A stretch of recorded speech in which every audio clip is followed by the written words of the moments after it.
राजनीति विज्ञान की कक्षा में आप सभी का स्वागत है। आज हम एक बहुत ही रोचक विषय पर अध्ययन करेंगे। आज के हमारे अध्ययन का विषय है राम मोहन राय के सामाजिक विचार, social ideas of Ram Mohan Roy. Ram Mohan Roy भारतीय राजनीतिक चिंतक में एक महान राजनीतिक वैज्ञानिक के रूप में जाने जाते हैं। उनके सामाजिक विचार आज भी उतने ही प्रासंगिक हैं जितने 18वीं-19वीं शताब्दी के अंतर्गत। राम मोहन राय का सामाजिक दृष्टिकोण, सामाजिक विचार, सामाजिक धारणाएं, सामाजिक सिद्धांत, सामाजिक दर्शन, सामाजिक चिंतन क्या है, उस पर हम फोकस करेंगे।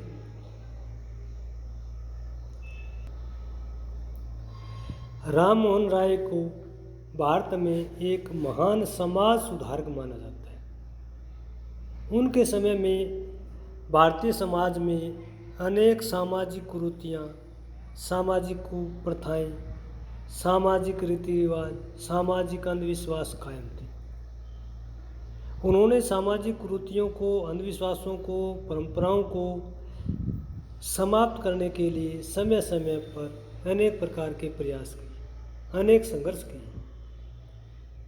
एक समाज सुधारक के रूप में, सामाजिक चिंतक के रूप में, सामाजिक दार्शनिक के रूप में राजा राम मोहन राय का भारत में उल्लेखनीय योगदान रहा है।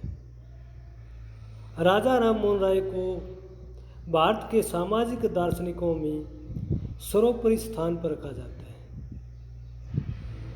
उनके समाज सुधार कार्यक्रमों में, सामाजिक चिंतन कार्यक्रमों में सबसे पहला जो सामाजिक चिंतन है जो उल्लेखनीय है वो है सती प्रथा का अंत। सती प्रथा हिंदू समाज की एक बहुत बड़ी बुराई थी।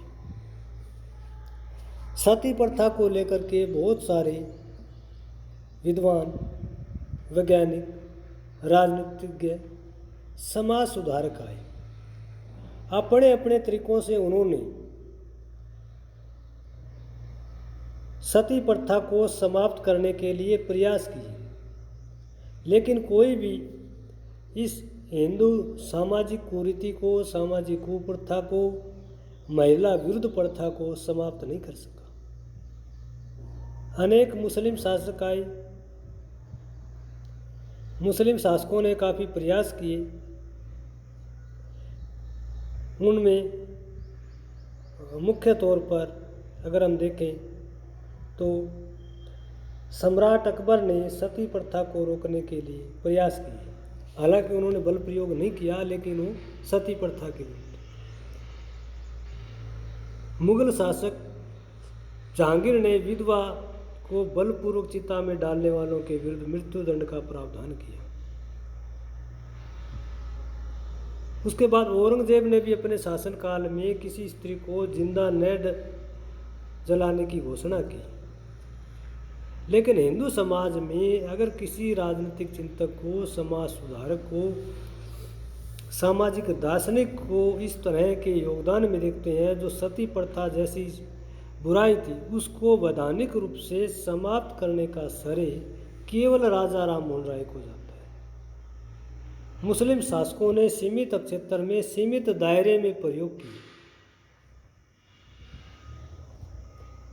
राजा राम मोहन राय ने एक ब्राह्मण होते हुए भी इस प्रकार की कुप्रथा को समाप्त करने का एक बहुत बड़ा साहस किया।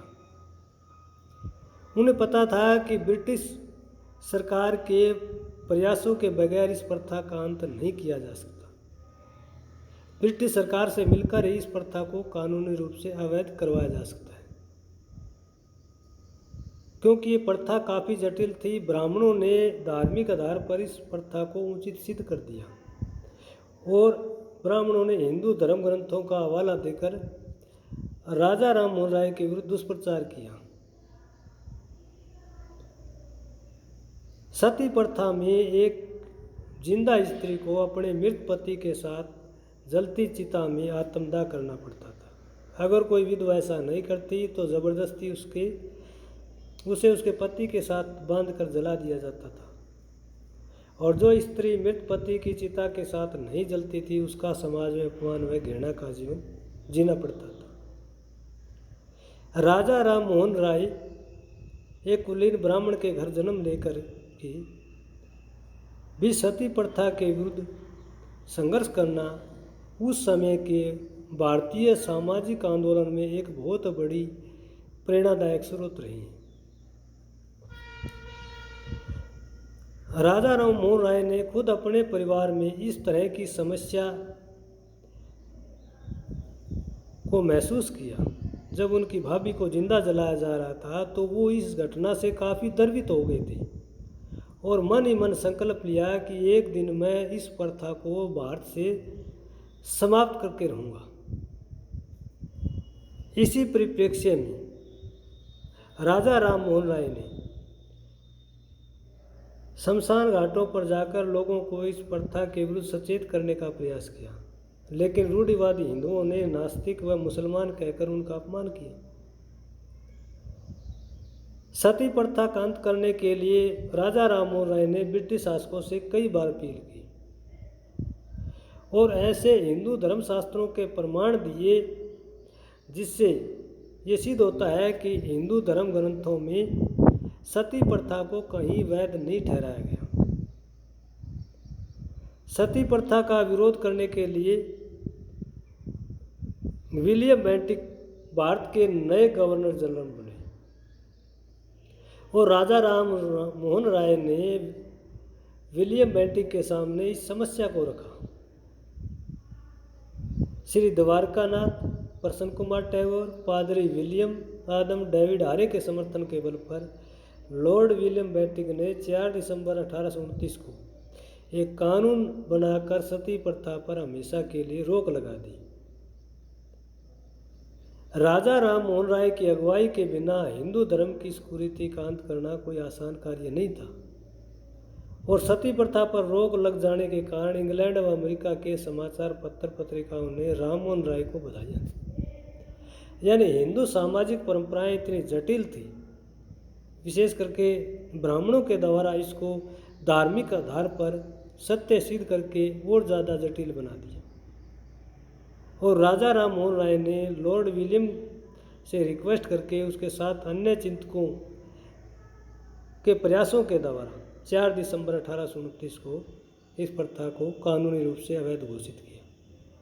तो राजा राम मोहन राय ने भारत से एक बहुत बड़ी सामाजिक कुरीति को समाप्त करने में अपना योगदान दिया।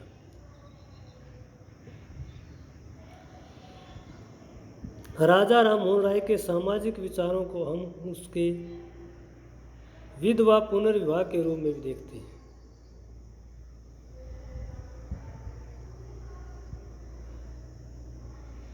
उन्होंने माना कि प्राचीन काल से विधवा के पालन पोषण की उचित व्यवस्था नहीं थी। महिलाओं का अपने पति और पिता की संपत्ति में अधिकार न होने से उन्हें दयनीय स्थिति में जीवन यापन करना पड़ता था।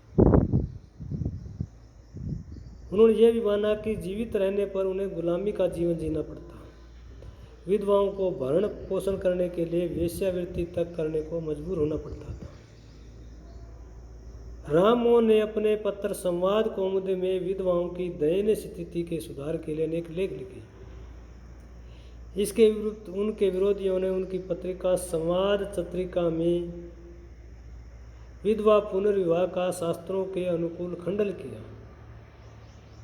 विधवा पुनर्विवाह के लिए राजा राम मोहन राय के बाद ईश्वर सुंदर विद्यासागर ने भी इस दिशा में काफ़ी प्रयास किए। राजा राम मोहन राय ने बहुविवाह प्रथा का भी विरोध किया। महिलाओं की समान स्थिति के लिए उन्होंने बहुविवाह प्रथा को पुरुषों द्वारा स्त्रियों के साथ पशुओं जैसा व्यवहार करने के समान बताया। राम मोहन राय ने ब्राह्मणों की निंदा की कि वो अपनी पत्नियों को पशुओं की तरह रखते हैं, कभी कभी उन्हें ये याद नहीं रहता है कि उनकी कितनी पत्नियां हैं। धनी व्यक्ति भोग विलास के लिए अनेक विवाह करते हैं और गुलामों की तरह उन्हें अनेक कष्ट और यातनाएं दी जाती हैं। उन्होंने कहा कि बहुविवाह प्रथा ने हिंदू समाज को पतन की ओर धकेला है। बहुविवाह के कारण नारी की स्थिति काफ़ी कमज़ोर व दयनीय बनी। बहुविवाह से नारी का मान सम्मान, स्वाभिमान और प्रतिष्ठा पूरी तरह से पुरुष द्वारा नष्ट कर दिया जाता था। तो राजा राम मोहन राय ने स्त्रियों की स्थिति में सुधार के लिए बहुपत्नी प्रथा या बहुविवाह का पूरी तरह से विरोध किया और नारी की दयनीय स्थिति की ओर समाज का ध्यान आकृष्ट किया। राजा राम मोहन राय ने स्त्रियों की प्रतिष्ठा पर बल दिया। उनका विचार था कि भारत के इतिहास का अध्ययन करने पर पता चलता है कि प्राचीन काल में महिलाओं की स्थिति दयनीय नहीं थी।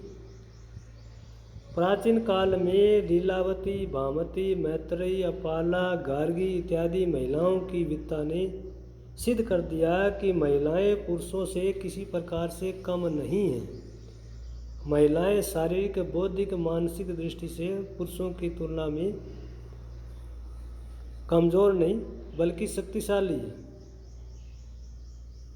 उनका कहना था कि वर्तमान समय में महिलाओं को न तो शिक्षा प्राप्त करने का अवसर मिला और न ही कभी उनके विचारों को स्वतंत्र रूप से प्रकट करने का अधिकार मिला। उन्होंने कहा कि नारी के अंदर धैर्य, नारी के अंदर दृढ़ता, नारी के अंदर उदारता और नारी का दूसरों के प्रति निष्ठा ने नारी को उदारवादी बनाया है। उनका मानना था कि रूढ़िवादी हिंदुओं ने इस विचार का कि नारी त्यागमय जीवन नहीं जी सकती तर्क के आधार पर विरोध किया।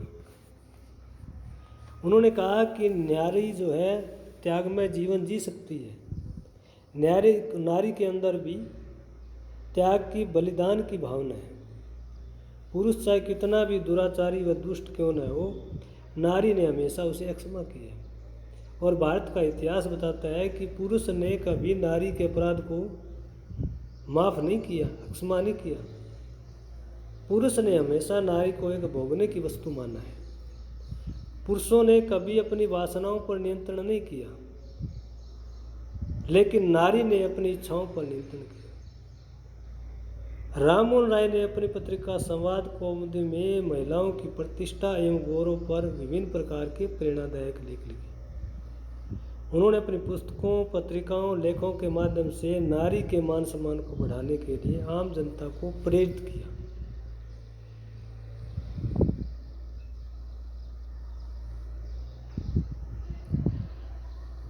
राजा राम मोहन राय भारत में बाल विवाह प्रथा के भी विरुद्ध थे।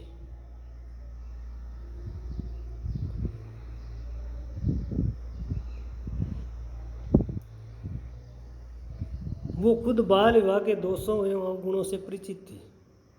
उनका खुद का बाल्यावस्था में 3 बार विवाह हुआ। राम मोहन राय का कहना था कि बाल विवाह से भारत में बाल विधवाओं की संख्या लगातार बढ़ रही है और बाल विधवाओं का जीवन नरकीय हो गया है। बाल विधवाओं को समाज में एक बोझ की तरह माना जाता है। बाल विधवाओं को घृणा एवं हेय की दृष्टि से देखा जाता है। किसी भी शुभ कार्य में उनकी उपस्थिति पर रोक लगा दी जाती है। उन्होंने कहा कि बाल विवाह से भी हिंदू समाज का पतन हुआ है। तो राजा राम मोहन राय बाल विवाह प्रथा के विरुद्ध थे। उन्होंने माना कि बाल विवाह से लड़के और लड़कियों दोनों की जो है परिपक्वता नहीं आ पाती, शारीरिक जो है उनमें विकास नहीं हो पाता और उसके बाद परिवार की जिम्मेदारियां ढोने के लिए वो पूरी तरह से सक्षम नहीं होती। और इससे भी बढ़ कर के बाल विवाह का दुष्परिणाम ये था, जब विधवा बन जाती थी बाल विधवा, तो उनका जीवन बहुत ही नरकीय बन जाता था। इसलिए बाल विवाह का राजा राम मोहन राय ने हिंदू समाज में कड़ा विरोध किया। राजा राम मोहन राय ने मूर्ति पूजा का विरोध किया। हालांकि उनका परिवार एक मूर्ति पूजक ब्राह्मण परिवार था। उनके माता पिता का मूर्ति पूजा में गहरा विश्वास था और उनके माता पिता अपने पुत्र को भी शास्त्रा में बांधना चाहते थे, लेकिन राम मोहन राय बचपन से ही मूर्ति पूजा के विरोधी थे। उन्होंने मूर्ति पूजा को हिंदू धर्म की बहुत बड़ी कमजोरी बताई। उनका कहना था कि मूर्ति पूजा के कारण हिंदू समाज में अंधविश्वास व पाखंड का बोलबाला हो गया। उन्होंने अनेक धर्म ग्रंथों के आधार पर यह सिद्ध करने की कोशिश की कि मूर्ति पूजा हिंदू धर्म का मूल आधार नहीं है। मूर्ति पूजा का चलन बाद में हुआ है। उन्होंने कहा कि हमें प्रत्यक्ष ब्रह्मा की पूजा करनी चाहिए। जो व्यक्ति प्रत्यक्ष ज्ञान को प्राप्त नहीं कर सकते वे ही मूर्ति पूजा का सहारा लेते हैं।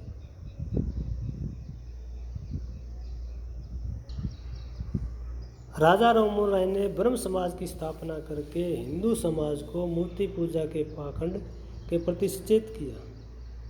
उन्होंने कहा कि मूर्ति के प्रति श्रद्धा रखने से कोई लाभ नहीं होगा। मूर्ति साधक के लिए कुछ नहीं कर सकती, इसलिए उन्होंने मूर्ति पूजा को अनुचित ठहराने की कोशिश की। राजा राम मोहन राय ने जातीय भेदभाव की भी आलोचना की।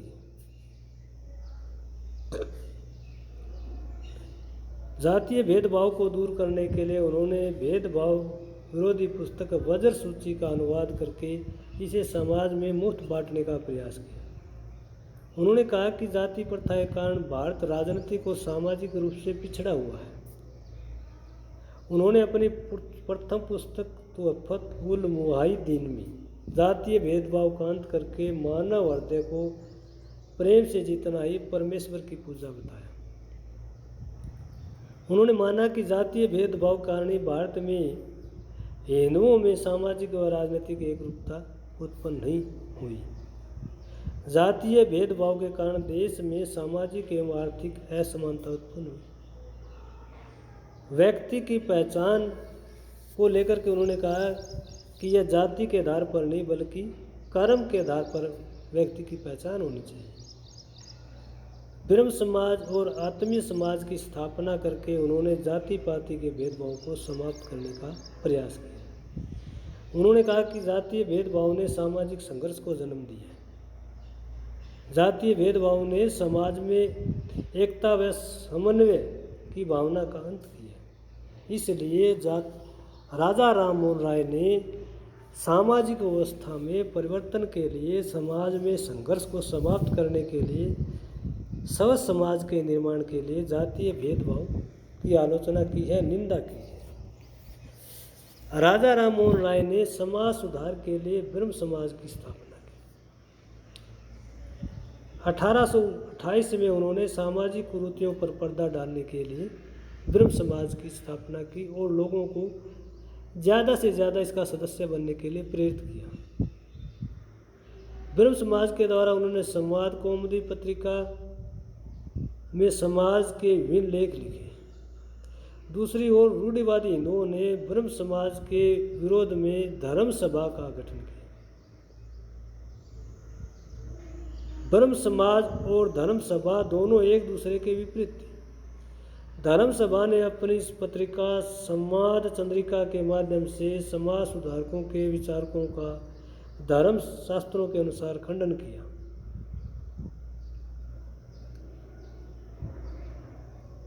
ब्रह्म समाज के द्वारा राजा राम मोहन राय ने एकेश्वरवाद की पूजा पर बल दिया। राम मोहन राय ने कहा कि उनके विचार में एक सच्चे ईश्वर की उपासना के लिए ब्रह्म समाज सभी संप्रदायों का मिलन स्थान है। राजा राम मोहन राय के बाद द्वारका नाथ टैगोर के पुत्र देवेंद्र नाथ टैगोर ने भी ब्रह्म समाज की शिक्षाओं का प्रचार प्रसार किया और राम मोहन राय की रचनाओं का दोबारा प्रकाशन हुआ। देश के विभिन्न भागों में ब्रह्म समाज की शाखाएं स्थापित की गई। ब्रह्म समाज के द्वारा राजा राम मोहन राय ने देश में धार्मिक आडंबरों व अंधविश्वासों को दूर करने का प्रयास किया। तो एक प्रकार से राजा राम मोहन राय ने ब्रह्म समाज की इसलिए स्थापना की थी कि लोग जो है मूर्ति पूजा की बजाय जो साक्षात ब्रह्म है उसकी पूजा करें। जो धार्मिक अंधविश्वास है, कुरीति हैं, उनसे हट कर के ब्रह्म समाज की ओर उनका ध्यान आकृष्ट हो। राजा राम मोहन राय ने समाज सुधार के लिए आधुनिक शिक्षा पर बल दिया।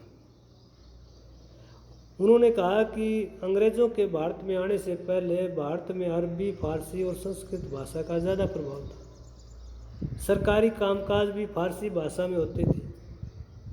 प्रशासन का कार्य भी मुगल कालीन परंपरा पर ही चल रहा था। राम मोहन राय को भी अरबी पढ़ने के लिए पटना और संस्कृत पढ़ने के लिए बनारस भेजा गया। राय भारत में परंपरागत शिक्षा प्रणाली के विरुद्ध थे। उनका मानना था कि परंपरागत शिक्षा का स्वरूप संकीर्ण व सीमित है।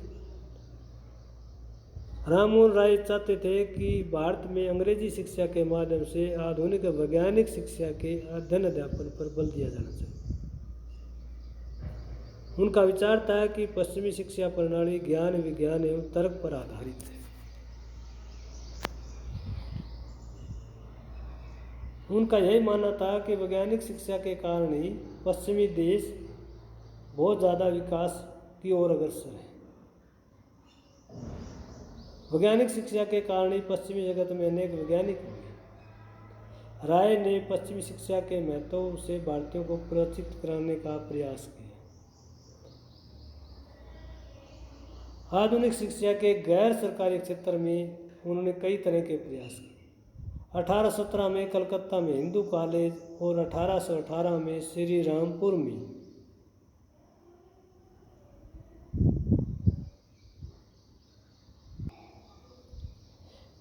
बैप्टिस्ट मिशन कॉलेज और 1820 में कलकत्ता में बिशप कॉलेज की स्थापना की। 1818 में अंग्रेजी भाषा के प्रचार प्रसार के लिए स्कूल बुक सोसाइटी की स्थापना की गई। अंग्रेजी स्कूल की स्थापना में डेविड हेयर का बड़ा योगदान रहा। राजा राम मोहन राय का मानना था कि वैज्ञानिक शिक्षा के बिना देश की उन्नति संभव नहीं है। उन्होंने कहा कि विद्यालयों में गणित, विज्ञान, शरीर विद्या और दूसरे उपयोगी विज्ञानों की शिक्षा दी जानी चाहिए। इसलिए राय ने 11 दिसंबर 1823 को जनरल लॉर्ड एमसर्ट को शिक्षा प्रणाली पर एक ऐतिहासिक पत्र लिखा। यह पत्र राम मोहन राय के समुच्चय शिक्षा दर्शन का सार था। उन्होंने इस पत्र में पश्चिमी शिक्षा प्रणाली के समर्थन में लिखा। उनका मानना था कि संस्कृत शिक्षा पद्धति भारत को अज्ञान के अंधकार में रखेगी।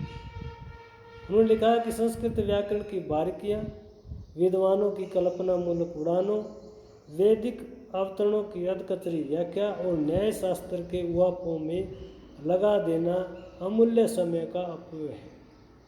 उन्होंने कहा कि इन विषयों से न तो कोई व्यक्ति को लाभ होता, न ही समाज को। ये वो बातें हैं जिनका ज्ञान आज से 2000 वर्ष पहले भी था। उनका सुझाव था कि विद्यार्थी जीवन के पहले 10-12 वर्ष काफ़ी महत्वपूर्ण होते हैं और इस समय विद्यार्थियों को वैज्ञानिक शिक्षा दी जानी चाहिए। वैज्ञानिक शिक्षा से ही समाज और देश की उन्नति हो सकती है। वैज्ञानिक शिक्षा के साथ साथ भारतीय दर्शन एवं संस्कृति के अध्ययन पर भी उन्होंने बल दिया। वे चाहते थे कि विद्यार्थियों को देश के इतिहास व संस्कृति का ज्ञान अवश्य होना चाहिए। इससे विद्यार्थियों का नैतिक, भौतिक और बौद्धिक विकास होता है। भारतीय संस्कृति के ज्ञान के लिए 1825 में उन्होंने वेदांत कॉलेज की स्थापना की। भारतीय भाषाओं के द्वारा उन्होंने शिक्षा के प्रचार प्रसार पर बल दिया। उन्होंने माना कि शिक्षा ही हर प्रकार के अंधकार को दूर कर सकती है। सामाजिक कुरीतियों और धार्मिक आडंबरों का पर्दाफाश किया जा सकता है।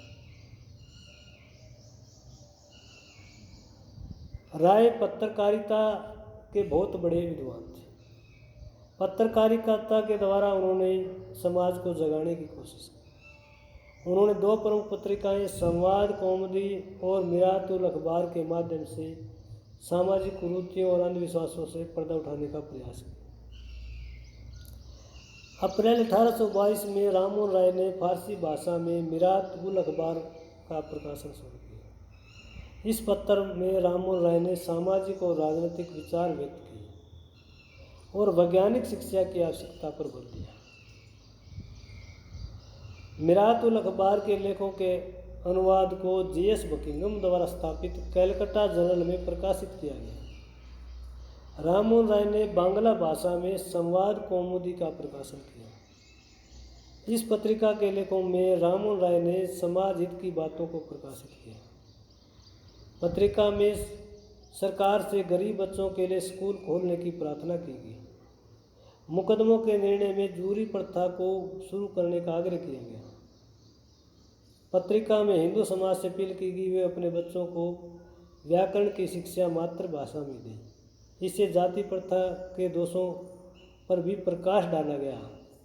इस पत्रिका में सुझाव दिया गया कि वे मुंशी बनने के स्थान पर व्यापार करना सीखें ताकि उनका आर्थिक विकास हो।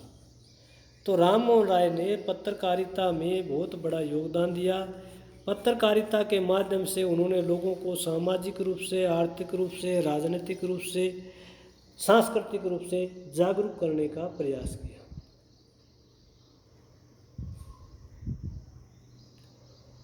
राममोहन राय को भारत के नव जागरण का अग्रदूत माना जाता है। उनके समय भारत अनेक टुकड़ों में बटा हुआ था। मुगल साम्राज्य अपनी अंतिम अवस्था में था और अंग्रेजों के आने से पहले भारत की सामाजिक, आर्थिक, राजनीतिक स्थिति दयनीय थी। राय ने अनुभव किया कि पाश्चात्य शासन के पीछे एक ऐसी आधुनिक सभ्यता है जिनके संपर्क में आने से भारतीय सभ्यता, संस्कृति व औद्योगिक पुनर्निर्माण को पुनः सक्रिय बनाया जा सकता है। उनका मानना था कि युग परिवर्तन के इस परिप्रेक्ष्य में भारत को मध्यकालीन अंधकार से निकालकर आधुनिक की एक नई रोशनी में लाया जा सकता है।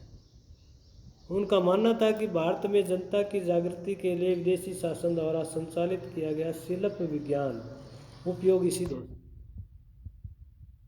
उन्होंने पश्चिम के नए ज्ञान विज्ञान का समर्थन किया और देश को धार्मिक पाखंड से निकालकर असांप्रदायिक शिक्षा की नींव रखी। वे बचपन से ही धर्म के रूढ़िवादी स्वरूप के विरुद्ध थे। धार्मिक आदतों के विरोध के कारण उन्होंने अपना घर परिवार छोड़ना पड़ा। राममोहन राय प्रथम भारतीय थे जिन्होंने प्राचीन भारतीय इतिहास, धर्म, साहित्यिक वैभव को आधुनिक पश्चिमी ज्ञान के परिप्रेक्ष्य में सही मूल्यांकन एवं प्रचार प्रसार की ओर ध्यान आकृष्ट किया। राममोहन राय ने वैदिक युग के वैभव और विद्या की श्रेष्ठता का केवल प्रचार ही नहीं बल्कि इसकी आंतरिक शक्ति का सांस्कृतिक व सामाजिक परिवर्तन के लिए विनियोग किया। उन्होंने आत्मीय स्वभाव और ब्रह्म समाज की स्थापना करके जाति भेद प्रथा, बहुविवाह, कन्या विक्रय और बाल विवाह और नारी की स्वतंत्रता के लिए लाइसेंसी आंदोलनों का नेतृत्व किया। प्रेस की स्वतंत्रता के उन्होंने लाइसेंसी प्रणाली के विरुद्ध सर्वोच्च न्यायालय में अपील की। आम जनता को जागरूक करने के लिए मिरातुल अखबार और संवाद कौमुदी पत्रिका का प्रकाशन किया। देश में सामाजिक, आर्थिक, धार्मिक, राजनीतिक जागृति के लिए पत्रकारिता को माध्यम बनाया। राममोहन राय ने अपनी पुस्तक तोहफतुल मुआहिदीन में कहा कि सभी जाति, रंग और धर्म के सभी मनुष्यों को हृदय प्रेम से जीतना ही प्रकृति के रचयिता ईश्वर की एकमात्र विशुद्ध पूजा है।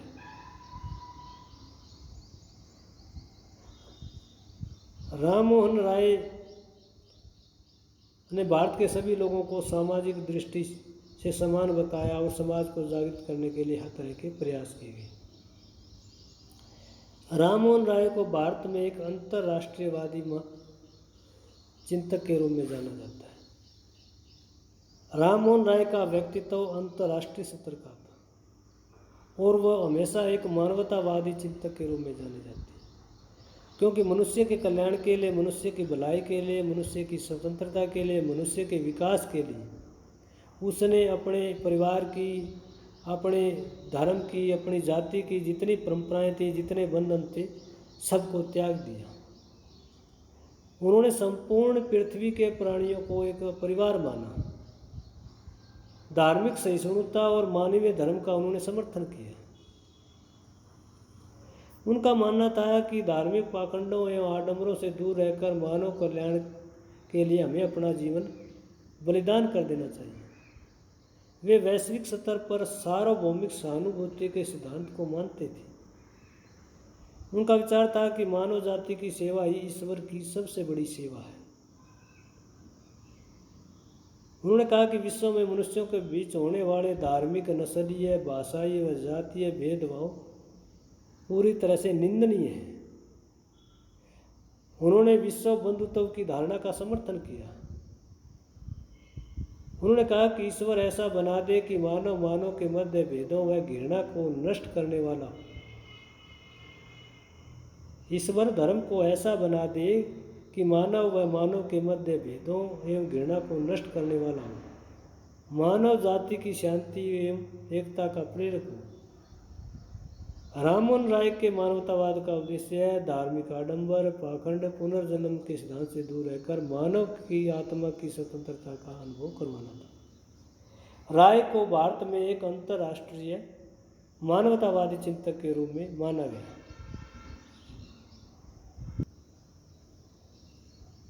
राय को भारत में एक महान समाज सुधारक, सामाजिक चिंतक, सामाजिक दार्शनिक, सामाजिक सिद्धांतवादी, सामाजिक सुधार के प्रतिपादक के रूप में जाना गया। भारतीय राजनीतिक चिंतन में उनका बहुत बड़ा योगदान रहा है।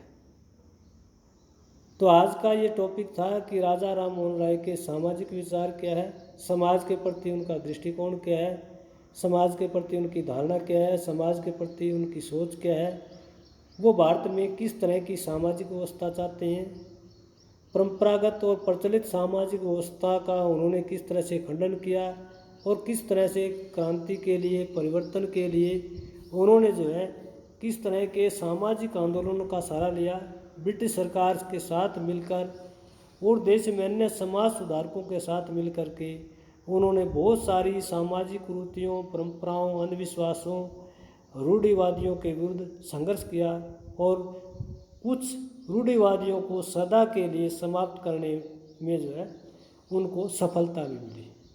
तो राजा राम मोहन राय के सामाजिक विचारों पर आज का ये लेक्चर आपको कैसा लगा, इस बारे में ज़रूर कमेंट कीजिए। अगर आपको ये लेक्चर पसंद आता है तो लाइक कीजिए, शेयर कीजिए, सब्सक्राइब कीजिए। धन्यवाद।